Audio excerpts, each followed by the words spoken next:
Salam sejahtera, terima kasih kerana bersama dengan saya di Nazilin Unity Channel. Pendedahan dan juga pengakuan anak-anak Dr. Mahathir bahawa Dr. Mahathir sasaran sebenar siasatan SPRM, ini pula komen Azam Baki. Ketua Pesuruhjaya Pencegahan Rasuah Malaysia SPRM, Tan Sri Azam Baki, tidak mahu mengulas dakwaan dua anak Tun Dr. Mahathir Mohamad. Kononnya mereka diarah membantu siasatan terhadap bekas Perdana Menteri itu. Sebaliknya, Azam berkata, beliau perlu melihat fakta terlebih dahulu berhubung dakwaan terbabit. Tiada fakta untuk itu. Biar saya periksa fakta terlebih dahulu, katanya ringkas. Beliau diminta mengulas kenyataan Tan Sri Mokhzani Mahathir dan Mirzan Mahathir bahawa mereka diarah oleh SPRM untuk membantu siasatan ke atas Dr. Mahathir. Terdahulu beliau hadir pada majlis pelancaran Pusat Kecemerlangan Keselamatan Cyber yang disempurnakan Perdana Menteri Datuk Seri Anwar Ibrahim hari ini. Dalam temu bual bersama media antarabangsa Sabtu lalu, Mokhzani mendakwa bapanya menjadi suspek utama dalam siasatan yang dijalankan SPRM. Dakwanya, beliau dan Mirzan pula menjadi saksi kepada apa yang sedang disiasat agensi pencegahan rasuah itu. Sebelum ini dilaporkan, SPRM memanggil Mirzan dan Mokhzani untuk disoal siasat pada Januari lalu, walaupun asas sebenar siasatan mereka tidak jelas. Dua beradik itu turut diarahkan mengisytiharkan segala aset ahli dan tidak ahli yang berada dalam pegangan mereka, sama ada dalam atau di luar negara.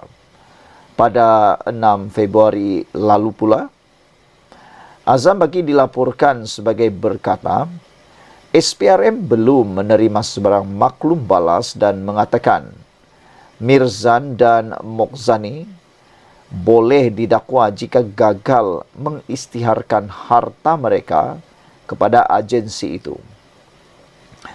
Berikutan itu, kedua-dua adik-beradik itu mengeluarkan kenyataan akhbar pada 8 Februari lalu bagi meminta SPRM bersabar dan mengatakan bahawa adalah usaha yang mustahil untuk mengumpul maklumat selama 43 tahun. Menurut Mirzan dan Mokhzani, SPRM meminta senarai aset sejak 1981, iaitu tahun pertama Dr. Mahathir menjadi Perdana Menteri. Sebelum ini, pada Februari 17 dilaporkan bahawa isytihar harta SPRM telah pun memberi pertimbangan atau tambahan masa kepada Mirzan selama 30 hari lagi bagi melengkapkan pengisytiharan harta beliau kepada SPRM. Manakala pada Februari 29 tahun 2024, Mirzan dan Mokhzani pada waktu itu belum isytihar senarai aset, kata Azam Baki. Saudara-saudara sekalian, itulah dia pendedahan dan keputusan daripada anak-anak Mahathir dan komen daripada SPRM sendiri. Sekian dulu Malaysia kita punya. Kita jaga sama-sama cintai Malaysiaku. Bye-bye. Selamat petang, salam sejahtera. Terima kasih kerana bersama dengan saya di Nazilin Unity Channel. Ini isu yang paling mengejutkan seluruh Malaysia. Laporan terkini yang kita terima daripada mahkamah berkait dengan Rosmah Mansor. Adakah ini adalah pengakhir kepada harapan Rosmah Mansor? Dan adakah beliau akan sama-sama masuk penjara seperti suaminya, yaitu Datuk Seri Najib Tun Razak? Terkini, Mahkamah Persekutuan tolak permohonan Rosmah. Makna kata, Rosmah Mansur kalah lagi di Mahkamah Persekutuan apabila beliau permohonannya ditolak. Datuk Seri Rosmah Mansur gagal mendapat kebenaran untuk merayu terhadap keputusan Mahkamah Rayuan berhubung usahanya mencabar kesahihan pelantikan mendiang Datuk Gopal Sriram sebagai ketua pendakwa dan membatalkan perbicaraan kes rasuah berkaitan projek tenaga hibrid solar.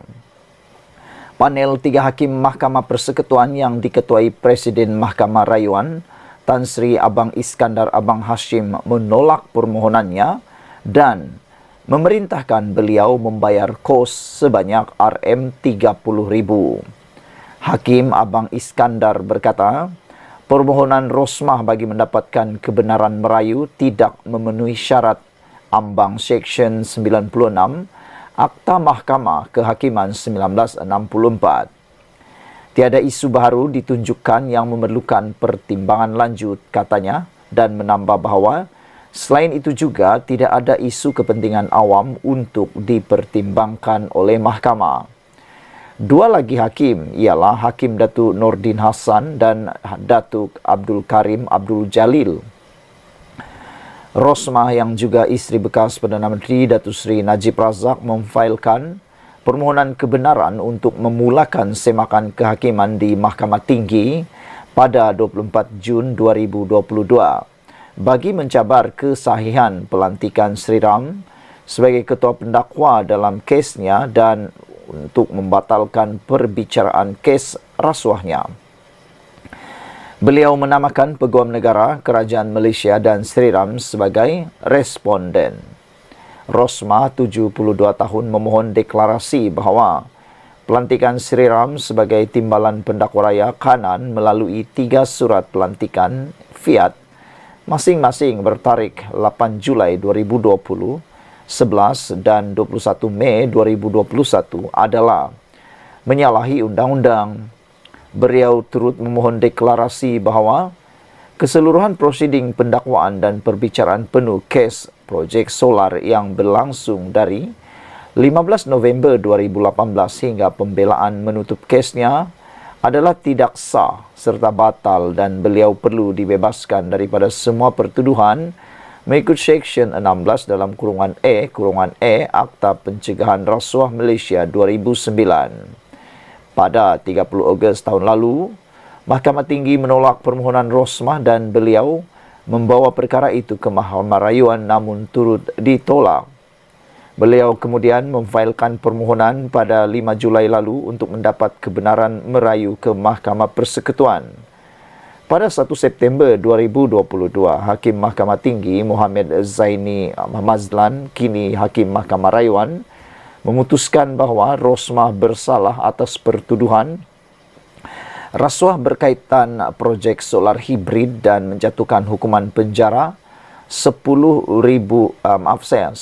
tahun serta denda 970 juta ringgit. Rosmah kemudian memfailkan rayuan terhadap sabitan serta hukuman dan kini bebas dengan jaminan 2 juta ringgit Malaysia. Sriram yang juga bekas Hakim Mahkamah Persekutuan meninggal dunia pada umur 79 tahun awal tahun lalu. Dalam prosiding di Mahkamah Persekutuan hari ini, Rosmah diwakili oleh Peguam Datuk Jagjit Singh dan Datuk Akberdin Abdul Kadir. Peguam Kanan Persekutuan SFC Samsul Bolhassan yang dibantu SFC Liu Hork Bin bagi pihak responden berhujah bahawa permohonan itu perlu ditolak kerana persoalan undang-undang yang dibangkitkan bukanlah persoalan baharu, tidak bermanfaat atau penting kepada orang ramai. Sekian dulu untuk kali ini. Jangan lupa tinggalkan komen anda, tekan butang subscribe. Kita jumpa lagi. Bye-bye.